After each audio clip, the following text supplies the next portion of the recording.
27 अगस्त 2022 को शाम के समय वैशाली बलसारा अपने पति से ये कहकर घर से निकली थी कि वो किसी दोस्त से मिलने जा रही है और उसे कुछ काम भी है, इसलिए वो थोड़ी देर में घर लौट आएगी।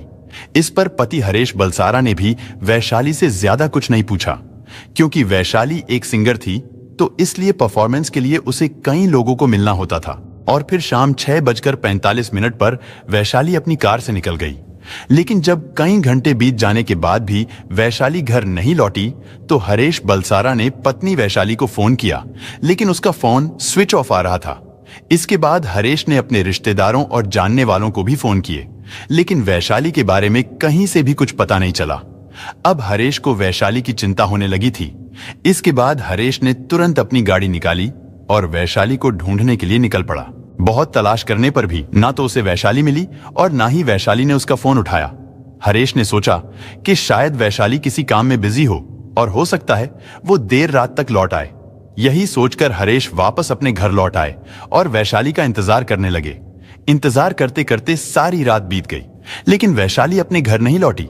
इसके बाद सुबह होते ही हरेश बलसारा सीधे पुलिस स्टेशन जाते हैं और वहां पर अपनी पत्नी की गुमशुदगी की रिपोर्ट दर्ज कराते हैं। इधर वलसाड़ पुलिस भी तुरंत ही वैशाली की तलाश में जुट गई। उसे तलाश करते करते सुबह से शाम हो गई, पर पुलिस को भी वैशाली कहीं नहीं मिली। लेकिन फिर उसी दिन यानी 28 अगस्त 2022 को शाम के समय वलसाड़ शहर के पारड़ी इलाके में ही नदी के किनारे एक व्यक्ति टहल रहा था, और जब वो व्यक्ति मेन रोड से हटकर दूसरी सड़क पर आया तो उस व्यक्ति को वहां उस रोड पर नदी के किनारे एक गाड़ी खड़ी हुई दिखाई दी। वो गाड़ी लावारिस हालत में खड़ी थी। इसके बाद वो व्यक्ति गाड़ी के थोड़ा पास जाता है, लेकिन जैसे ही उसने गाड़ी के अंदर झांक कर देखा तो उसकी हालत खराब हो गई, क्योंकि वहां उस कार के अंदर एक लड़की का शव पड़ा था। इसके बाद उस व्यक्ति ने तुरंत पुलिस को फोन कर दिया, क्योंकि ये इलाका भी पारडी पुलिस के अंतर्गत ही आता था। इसलिए वलसाड़ पुलिस की एक टीम मौकाए वारदात पर पहुंचती है, लेकिन कार की और उस लाश की हालत को देखकर पुलिस को यह समझते देर नहीं लगी कि यह मामला कत्ल का है, क्योंकि उस लाश की गर्दन पर गला दबाए जाने के निशान नजर आ रहे थे। और सबसे बड़ी बात यह कि जिस तरह से उस लाश को कार में ठूस कर रखा गया था वो प्राकृतिक मौत के मामले में नहीं हो सकता। इसके अलावा कार की चाबी और उस महिला का मोबाइल फोन जैसी कई चीजें भी गायब थीं। लेकिन इस मामले की जांच को आगे बढ़ाने के लिए पुलिस को सबसे पहले मरने वाली लड़की की पहचान करना जरूरी थी। लेकिन इत्तेफाक से उसी दिन सुबह ही हरेश वलसारा ने अपनी पत्नी की गुमशुदगी की रिपोर्ट लिखवाई थी। रिपोर्ट लिखवाने वाले हरेश ने अपनी शिकायत में बताया था कि उसकी पत्नी 27 अगस्त को किसी से मिलने जाने की बात कहकर घर से निकली थी, लेकिन इसके बाद वो घर नहीं लौटी। ऐसे में पुलिस ने सबसे पहले हरेश को ही फोन किया और पारडी में नदी के किनारे मिली उस लाश की पहचान करने के लिए उसे मौकाए वारदात पर बुलाया।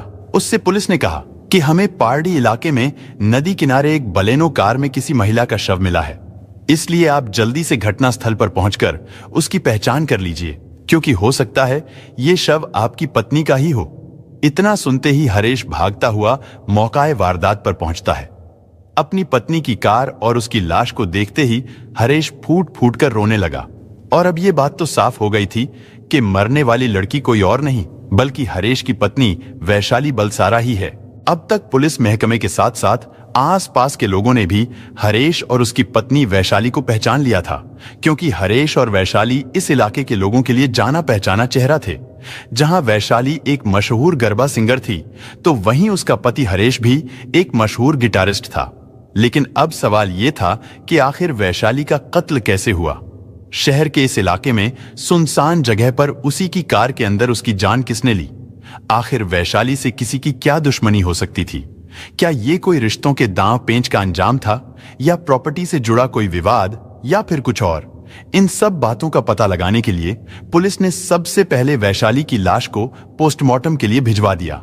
साथ ही उसके पति हरेश से पूछताछ करनी शुरू कर दी। लेकिन इस मामले में हरेश से पूछताछ करने पर पुलिस को ज्यादा कुछ जानकारी नहीं मिली, क्योंकि हरेश ने भी पुलिस को सिर्फ इतना ही बताया था कि शनिवार को वैशाली किसी से मिलने जाने की बात कहकर घर से निकली थी, लेकिन वो कहां जा रही है और किससे मिलने जा रही है इसके बारे में वैशाली ने उसे भी कुछ नहीं बताया था। इसलिए उसे भी इस बात का कोई अंदाजा नहीं था कि वैशाली अपनी जिंदगी के आखिरी समय में किसके साथ थी। इधर पुलिस को हरेश के बयान और उसके बातचीत करने के अंदाज से इस बात का एहसास हो चुका था कि हरेश उनसे कुछ भी छुपाने की कोशिश नहीं कर रहा है। इसलिए शुरुआती पूछताछ के बाद ही वैशाली के पति हरेश को पुलिस ने क्लीन चिट दे दी, यानी अब हरेश शक के दायरे से बाहर हो चुका था। लेकिन ऐसे में पुलिस के सामने चुनौती ये थी कि आखिर वैशाली के कातिलों तक कैसे पहुंचा जाए। जांच को आगे बढ़ाने के लिए वलसाड़ पुलिस ने टेक्निकल सर्विलांस के साथ साथ 8 अलग-अलग पुलिस टीमें बनाई, जिन्हें उनके हिस्से का काम सौंप दिया गया। पुलिस ने सबसे पहले वैशाली के मोबाइल फोन की कॉल डिटेल्स निकलवाई। साथ ही वैशाली के घर से लेकर मौकाए वारदात वाली जगह तक उस पूरे रूट के सीसीटीवी फुटेज को भी खंगालना शुरू किया गया। और इस कोशिश में 2 सुराग भी पुलिस के हाथ लगे। पहला ये, पुलिस ने वैशाली की कॉल डिटेल में पाया कि वैशाली ने अपने घर से निकलने से पहले और निकलने के बाद भी किसी बबीता कौशिक नाम की महिला से बात की थी। और दूसरा ये कि मौकाए वारदात के आसपास के सीसीटीवी कैमरों में भी 27 अगस्त की शाम को बबीता कौशिक ही कई जगह पर नजर आई थी। ये दोनों चीजें एक दूसरे से बिल्कुल मेल खा रही थी। साथ ही पुलिस को यह भी पता चलता है कि बबीता कौशिक वैशाली की बहुत अच्छी दोस्त थी। इसके बाद पुलिस ने बिना देरी किए बबीता को पुलिस स्टेशन लाकर उससे पूछताछ करने का फैसला किया। लेकिन अब पुलिस के सामने प्रॉब्लम यह थी कि जो बबीता शक के घेरे में थी, दरअसल वो खुद 9 महीने की प्रेग्नेंट थी और वो किसी भी समय बच्चे को जन्म दे सकती थी। ऐसे में उससे सख्ती से पूछताछ करना बिल्कुल भी ठीक नहीं था, क्योंकि इससे बबीता के साथ साथ उसकी कोख में पल रहे बच्चे की जान को भी खतरा हो सकता था। लेकिन उससे पूछताछ करनी भी जरूरी थी। इसके लिए पुलिस ने एक मेडिकल ऑफिसर को बुलाकर उसकी मौजूदगी में बबीता से पूछताछ करनी शुरू की। हालांकि पुलिस को बबीता के खिलाफ मिले सबूतों के साथ साथ उसकी बॉडी लैंग्वेज को देखकर भी लग रहा था कि इस कत्ल में बबीता का कुछ ना कुछ हाथ तो जरूर है। लेकिन पुलिस के लिए सारी कड़ियों को जोड़ना अभी बाकी था। और जैसे ही पुलिस ने बबीता से सवाल जवाब करने शुरू किए तो इस कत्ल में एक के बाद एक कई राज खुलते चले गए। पूछताछ के दौरान बबीता ने पहले तो 27 तारीख को शहर के पारडी इलाके की ओर जाने की बात से साफ इनकार कर दिया था। लेकिन जब पुलिस ने अपने पास उसकी कई सीसीटीवी फुटेज होने की बात कही तो उसने ये स्वीकार कर लिया कि हाँ, वो शाम के समय पारडी इलाके की ओर गई थी और वहां पर उसकी मुलाकात अपनी दोस्त वैशाली से भी हुई थी। इसके बाद पुलिस ने बबीता को परखने और उसे उसकी ही बातों में फंसाने के लिए एक और चाल चली। पुलिस ने उससे पूछा कि क्या उसने वैशाली को किसी और के साथ देखा था। इस पर बबीता ने तुरंत कहा कि हाँ, उस दिन वैशाली अपनी कार में 2 लोगों के साथ मौजूद थी। इसके बाद पुलिस ने जानबूझकर बबीता को एक ऐसे व्यक्ति की फोटो दिखाई जिसका इस मामले से दूर दूर तक कोई भी लेना देना नहीं था, क्योंकि बबीता तो पहले ही इस मामले से बचना चाहती थी। इसलिए बबीता ने उस अनजान व्यक्ति की फोटो को देखकर कहा कि हाँ, मैंने उस दिन वैशाली के साथ इस व्यक्ति को देखा था। और इससे साफ हो गया था कि बबीता अब भी झूठ बोल रही है। इसके बाद पुलिस ने बबीता का सच्चाई से सामना करवाया और उसे बताया कि इस तरह झूठ बोलकर वो खुद ही अपनी बातों में फंस चुकी है, क्योंकि जिस व्यक्ति को बबीता वैशाली के साथ देखने की बात कह रही थी वो व्यक्ति तो वैशाली को जानता तक नहीं था। इसके बाद थोड़ी कड़ाई से पूछताछ करने पर बबीता ने अपना जुर्म स्वीकार कर लिया। लेकिन 9 महीने की गर्भवती बबीता, जो अब किसी भी दिन अपने बच्चे को जन्म देने वाली थी, वो मां बनने वाली थी। उसे अचानक ऐसा क्या हो गया था जिसकी वजह से उसने अपनी ही दोस्त वैशाली को कत्ल करने का प्लान बना लिया था। लेकिन प्रेग्नेंट बबीता के लिए अकेले ही अपनी दोस्त वैशाली का कत्ल करना मुमकिन नहीं था, यानी इस कत्ल में उसके साथ कोई और व्यक्ति भी शामिल जरूर था। लेकिन अब सवाल आता है कि आखिर वो व्यक्ति कौन हो सकता था, और फिर इसका जवाब भी पुलिस को जल्द ही मिल गया। दरअसल इस घटना से करीब 1 साल पहले वैशाली और बबीता की मुलाकात किसी फंक्शन के दौरान हुई थी। उन दोनों ने नंबर एक्सचेंज किए और फिर वो दोनों फोन पर बातें करने लगी। इसी तरह बात करते करते उन दोनों में दोस्ती हो गई। वैशाली और बबीता की दोस्ती इतनी ज्यादा बढ़ गई थी कि जब भी बबीता को पैसों की जरूरत पड़ती थी तो वो वैशाली से पैसे मांग लेती थी और वैशाली उसकी मदद कर देती थी, यानी वो बबीता को पैसे दे देती थी। और अब बबीता किसी न किसी बहाने वैशाली से पैसे उधार मांगती ही रहती थी। इधर वैशाली भी बिना कुछ सोचे समझे उसे पैसे देती ही जा रही थी। और फिर देखते ही देखते वैशाली ने मात्र 1 साल के अंदर बबीता को अलग अलग वक्त में टोटल 25 लाख रुपए उधार दे दिए। पर अब वैशाली अपने 25 लाख रुपए वापस मांग रही थी, लेकिन बबीता वो रुपए नहीं लौटाना चाहती थी, जिसकी वजह से बबीता को बहुत टेंशन होने लगी। उसकी फाइनेंशियल कंडीशन ऐसी नहीं थी कि वो वैशाली का कर्ज उतार सके, लेकिन फिर भी उसने वैशाली से कह दिया था कि वो इतनी बड़ी रकम एक बार में तो नहीं दे सकती, मगर फिर भी वो थोड़ा थोड़ा करके सारा कर्ज उतार देगी। वैशाली इस बात को भी मान गई, लेकिन असल में तो बबीता वो रुपए लौटाना ही नहीं चाहती थी। धीरे धीरे उधार के उन 25 लाख रुपए के चलते ही अब उन दोनों के रिश्तों में भी कड़वाहट आने लगी थी। और जब बबीता पर वैशाली ने पैसे चुकाने के लिए दबाव बनाना शुरू किया, तो इस पर बबीता ने सोचा कि क्यों ना वैशाली को ही रास्ते से हटा दिया जाए। बबीता उस समय फेसबुक पर भी एक्टिव रहती थी और फेसबुक पर उसके ढेर सारे फ्रेंड्स भी थे, जिनमें से कुछ के साथ वो अक्सर चैटिंग भी करती थी। इसी बीच बबीता ने अपने कुछ फेसबुक फ्रेंड्स को भरोसे में लेकर उन्हें भी ये कहानी सुनाई और उनसे कहा कि वो अपनी दोस्त वैशाली से पीछा छुड़ाना चाहती है। उसके इन्हीं फेसबुक फ्रेंड्स में एक सुपारी किलर भी था, जिसका नाम था सुखविंदर सिंह भाटी। वो पंजाब का रहने वाला था। वो दोनों पिछले कई सालों से फेसबुक फ्रेंड्स थे। बबीता ने वैशाली को रास्ते से हटाने के लिए सुखविंदर सिंह से बात की। सुखविंदर सिंह वैशाली की जान लेने के लिए तैयार हो गया, लेकिन इसके लिए सुखविंदर ने बबीता से 10 लाख रुपए की मांग की। बबीता ने उसके साथ मोल भाव करना शुरू कर दिया और फिर 8 लाख रुपए में वैशाली का कत्ल करने की बात तय हो गई, क्योंकि सुखविंदर भी ये काम अकेला नहीं कर सकता था। इसीलिए उसने अपने एक दोस्त त्रिलोक सिंह को भी इस साजिश में शामिल कर लिया था। इधर वैशाली भी बबीता की अच्छी दोस्त थी। वैशाली उस पर बहुत भरोसा करती थी। बबीता जब भी वैशाली को कहीं बुलाती तो वो बिना कुछ सोचे समझे बबीता के पास पहुंच जाती थी। 27 अगस्त की शाम को भी बबीता ने वैशाली को फोन किया। उसने वैशाली को उधार दिए गए रुपए वापस लौटाने का झांसा दिया।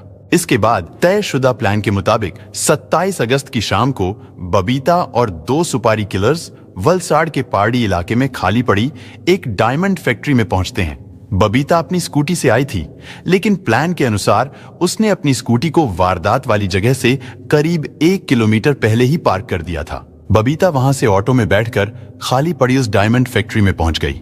उसने वैशाली को भी पहाड़ी इलाके की उसी डायमंड फैक्ट्री में बुला लिया। बबीता का फोन आने के बाद वैशाली रुपए लेने के लिए उस फैक्ट्री में पहुंच गई। वहां पर बबीता पहले ही उसका इंतजार कर रही थी। इसके बाद बबीता वैशाली की कार में बैठकर काफी देर तक बातें करती रही। बबीता अपने साथ 8 लाख रुपए भी लेकर आई थी।